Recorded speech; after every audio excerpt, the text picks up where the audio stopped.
Hoje vamos iniciar o tratamento do princípio do apoio mútuo, né? Um conceito que muitas vezes é mal interpretado, mal conhecido, mas que é um dos fundamentos, né, do trabalho que nós desenvolvemos aqui. A imagem, né, de 4 pessoas se dando as mãos aí simboliza, né, na verdade, a capacidade que nós temos nesse formato de postura de mãos, de trabalhando em equipe, nós termos uma força que individualmente ninguém tem sozinho, né? Nessa posição das 4 mãos cruzadas, é possível, por exemplo, a gente levantar uma pessoa do chão. Mas com uma mão sozinha nós não conseguimos levantar nessa posição nem uma criancinha.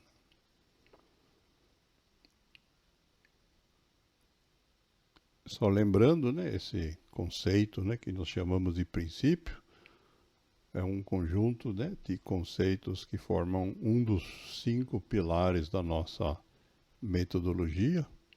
E para quem não se lembra, o apoio mútuo é o 9º deles, né? Ao longo aí dos encontros passados, né, nós desenvolvemos os anteriores já, e estamos então começando agora o trabalho com o princípio do apoio mútuo, cujo enunciado diz que todos os membros da sociedade, independentemente do seu papel, portanto, devem dar e precisam receber apoio.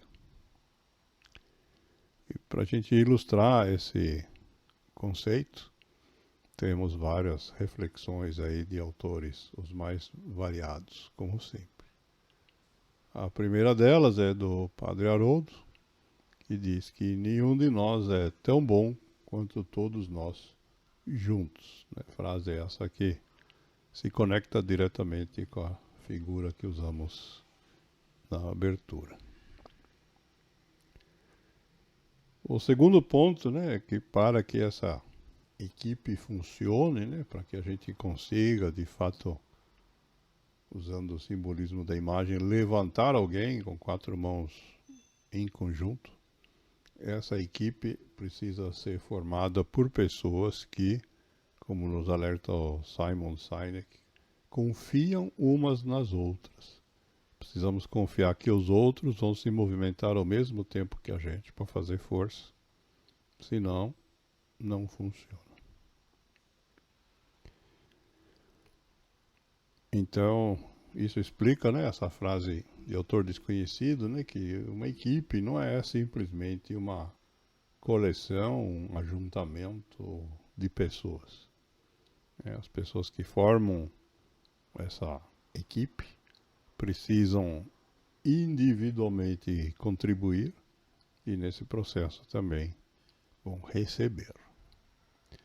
E para que isso funcione, né, nos lembra o Rollo May, psicólogo americano famoso, a comunicação é chave, né? Se as pessoas que formam a equipe não estiverem se comunicando adequadamente, elas não formam uma comunidade. Vai ser simplesmente uma coleção de pessoas que, por acaso, estão juntas em algum momento do tempo, em algum local, mas que, ao não se comunicar adequadamente, não se entendem mutuamente, não têm intimidade nem se valorizam mutuamente. Isso acontece em algumas situações sociais, como por exemplo, quando você vai ver um espetáculo, um jogo de futebol, as outras pessoas que estão lá são simplesmente uma coleção de pessoas com as quais você compartilha um lugar e um período de tempo, mas com as quais você não tem intimidade e que também não levam à valorização recíproca. Nem você os aprecia, nem eles apreciam a gente. Esse processo é um processo que aparece também na literatura, né? No Pequeno Príncipe, o livro do Antoine de Saint-Exupéry mais conhecido, diz que a gente só conhece bem as coisas que cativou. Frase essa aqui no livro atribuída a raposa. Isto é, a gente tem que entender aqui que o cativar representa aí que nós temos um vínculo emocional. Enquanto esse vínculo não surge, né, diz a raposa, a gente ainda não conhece bem as pessoas. Outro aspecto desse processo, citado aqui pelo Bert Hellinger, outro autor que já citamos muitas vezes, e que diz que, de fato, essa capacidade que nós temos de nos ajudar mutuamente, ela não surge apenas ou somente daquela pessoa que chega querendo ajudar. Né? Não basta ter uma pessoa querendo ajudar. Diz ele, a capacidade de ajudar é uma força que só surge a partir do momento que, de fato, nós temos uma harmonia conjunta. Isto é, o sentimento de ajudar e de ser ajudado, de dar e receber, tem que existir. Não basta a gente querer ajudar alguém se não existir essa harmonia.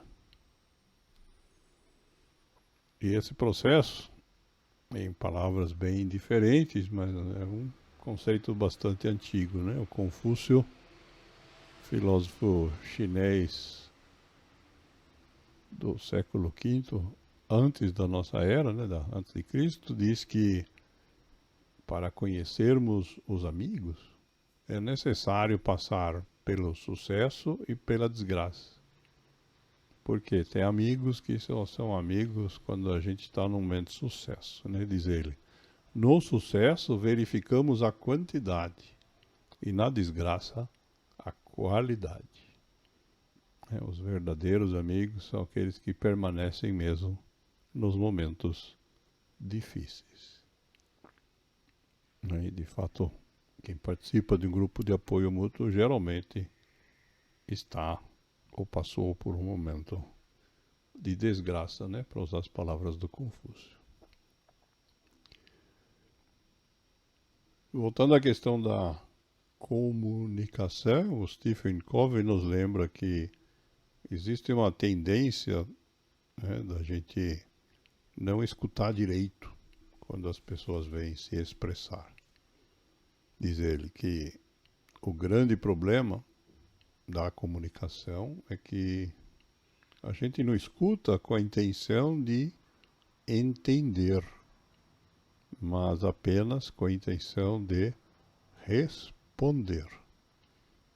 Para que o apoio mútuo funcione, né, no momento das nossas partilhas, né, os demais que estão ouvindo têm que ter a intenção de entender e não apenas de se apropriar daquilo que está sendo partilhado apenas para poder dar algum palpite, algum retorno que nós chamamos. O objetivo é, de fato, compreender o que está se passando com o outro. Esse conceito de apoio mútuo é um conceito que, na história da humanidade, tem sido relativamente ignorado, aparece pouco, né? Tem poucos autores que valorizam isso, ou contrapõem aí a história oficial, né, que valoriza os guerreiros, os conquistadores. E nós temos aqui o Piotr Kropotkin, um zoólogo russo, né, da virada do século XIX para o século XX, que é um dos autores que mais escreveu sobre isso, justamente baseado no estudo da zoologia, do comportamento dos animais, e na comparação com o comportamento humano, ele coloca exatamente essa questão do apoio mútuo como a grande chave da evolução da humanidade. Diz assim o texto, está meio pequenininho, eu vou ler. O homem é atraído por ser guiado em suas ações, não apenas por amor, que é sempre pessoal, ou no melhor caso tribal, mas por sua percepção da unidade com cada ser humano. Na prática da ajuda mútua, podemos rastrear os primórdios da evolução, e encontramos, portanto, a origem positiva e indiscutível de nossas concepções éticas. Podemos afirmar que no progresso ético do homem, apoio mútuo e não a luta mútua tem sido a parte principal. De fato, esse conceito foi também reforçado por uma antropóloga americana, acho que é Elizabeth Medley, se não me falha a memória, que passou a vida estudando os macacos na África. E quando perguntaram para ela o que diferenciava os macacos dos homens, ela também citou essa questão, que o sinal mais antigo do apoio mútuo era um esqueleto de um ser humano que tinha uma fratura que tinha sido soldada. Isto é, quando a pessoa se machucou, quebrou o osso, alguém cuidou dela para ela poder se recuperar. Isso os animais não fazem. Quando o animal se machuca, é ferido, né? Os outros não têm essa capacidade, nem mesmo nos primatas. Esse processo então, ele pode ser bem bonito, valorizado, mas também tem um perigo, né? Se ele for sobrevalorizado, nós vamos cair numa ilusão, né, que é detalhada aqui pelo George Gurdjieff, professor armênio aí, contemporâneo do Kropotkin, que diz assim: um homem pode muito bem se enganar sobre seu despertar e tomar por despertar o que é simplesmente um novo sonho. Quando a gente acredita ter encontrado um despertar, uma resposta, um significado da vida, né, corremos o risco simplesmente de nos auto-enganar e ter saído de um sonho, uma ilusão e entrar em outra. Mas, diz ele, se a gente fizer isto em conjunto, se algumas pessoas decidirem lutar juntas, que é o que nós fazemos num grupo de apoio mútuo, então elas despertar-se-ão mutuamente. Porque para quem não está acompanhando, é fácil perceber, né, quando o outro entra naquilo que o Gurdjieff chama de um novo sonho, no mundo de ilusão. E finalmente temos aqui uma reflexão do Henry Ford, acho que fecha bem essa sequência aqui de frases, quando diz assim que reunir-nos é o começo. O apoio mútuo só funciona se a gente estiver junto. Permanecer juntos é um progresso, né? Para que possamos progredir, temos que permanecer juntos. E trabalharmos juntos é o sucesso. Quando de fato funcionamos como uma equipe que se comunica, que se entende, que se valoriza, é que criamos o ambiente para que possamos atingir o sucesso.